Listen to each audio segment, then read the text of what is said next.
beginning YouTube? What do you recommend for beginning YouTubers? Is that like software and stuff, or how to get started? Like how to get started. Sure. So I guess, well, I guess we can do two things with that. In terms of like software, like Andrew said, the biggest things you need are the game you want to film, a program called OBS Studio. It's completely free and it's very, very good. It's what I use for my videos every day, and it allows you to record or stream in high quality. So it's OBS Studio, completely free, and it's really high quality. And then for editing software, I would say anything from Adobe Premiere to Sony Vegas Pro 12 and up. Everyone, Andrew just put on a face when I said Sony Vegas. I'm old school, so that was the editing software from like 5-6 years ago, and I'm too lazy to learn Adobe Premiere Pro. So if you don't have an editing background, learn Adobe Premiere Pro first, because that's the newest cool thing to know. Yeah, agreed. Yeah, I mean, it is. And as for how to get your channel and stuff started, I would say just focus on the two main principles that I always find, which are consistency, which means basically uploading at the same time and the same days of the week, whatever that means for you. So it doesn't have to be as consistent as mine is. I do 3 times a day, which most people find to be insane, and it is kind of crazy. But let's say like you have time to do 3 videos a week. Well, make sure that when you do them on the same day of the week, every single week at the same time, so that your subscribers can kind of learn about that schedule and then come back and tune in at the same times every day. So if you do 3 times a week, maybe it's Monday, Wednesday, Friday at 5 p.m. You know, maybe that's your time, and your subscribers will respond to that. But your fan base will quickly get annoyed if you're uploading Monday, Tuesday, Friday, and the next week you go Wednesday, Thursday, Friday, and then the next week you go Tuesday. You get the point. You know, it's that. So that's a big thing, is consistency, and the other thing is doing what you love, because the biggest thing that I can't stress enough is that your subscribers play off of the energy that you put into your videos. And if you don't love what you're doing, you're not going to put your maximum positive energy into that video. And at the same time, your subscribers aren't going to put that back out at you. You know, if you look like you're having a miserable time playing a game, nobody wants to watch that. But if you are genuinely loving what you're doing, then your subscribers will love it too.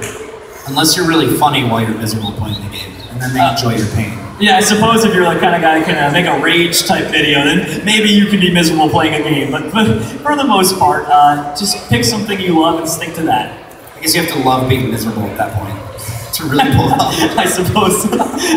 Something for Ron, right? Yeah, there you go. Shout outs to Ron.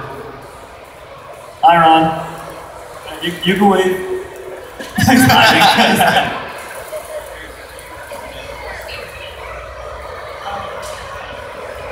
Give it a good toss. How would you recommend to kids for them to balance their lives, like in terms of the amount of time that they have to spend in a computer if they want to accomplish like the projects you do? So would you recommend sports or trying to do different things at the same time of being, you know, a YouTuber or a gamer?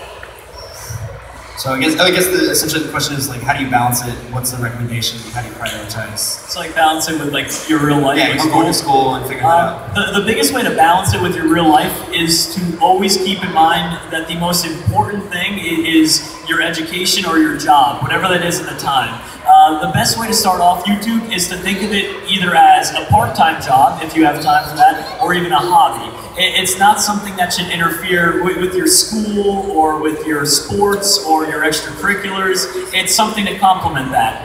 And most people, you know, in a given day have some time for a hobby. So instead of, as a for instance I give everyone is, I would say most people probably watch Netflix or Hulu or YouTube themselves. You know, they watch that for like an hour or 2 a day. Well, instead of cutting out valuable time for studying or cutting out valuable time for your sports, or if you have an actual job, why not cut out the useless time, the time you're wasting on Netflix or Hulu? So find the useless time, cut that out, and then apply that to doing your videos.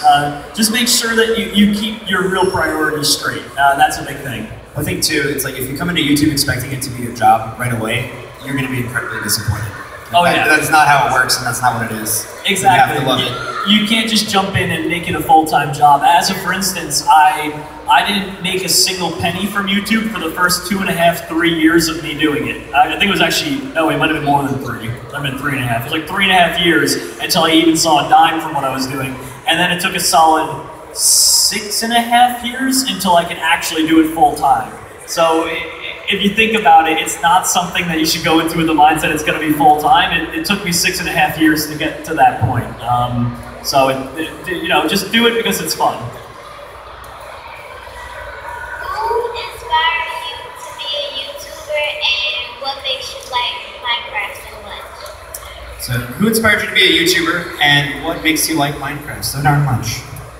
So the person who inspired me to be a YouTuber no longer makes videos, but he went by the name CM Near. He used to do Halo 3 tricks and tips back in the day. And the reason why I liked him so much wasn't that he was, you know, showing me how to do tips and tricks in one of my favorite games. It was because every single video was him with his group of friends fooling around and getting a task done and just being their goofy selves. And I drew a lot of comparisons to how me and my friends acted online, and I was like, hey, we can do this, like this is funny. And I just like the dynamic of having a group of friends bounce off each other with funny ideas and do creative things, and it just really inspired me to grab my group of friends together and say, hey, let's try this ourselves. So shout out to CM Near, even though he doesn't do YouTube anymore. And then as for why I like Minecraft so much, I like it because, as shown by the fact that I've done a few thousand videos on it now, it has endless amounts of content because it's such a creative game. There's just so many things you can do. Even when you think you've tapped out of Minecraft completely, you just haven't. There are millions, and I do mean millions of maps out there to play, and there are, I would say, tens of thousands of mods to try out, and tens of thousands of servers as well. The amount of content in Minecraft, I don't think a single person in a lifetime could play what's out there right now, and there's more being added each and every single day. So it's endless how creative you can get with the game, and that's what really makes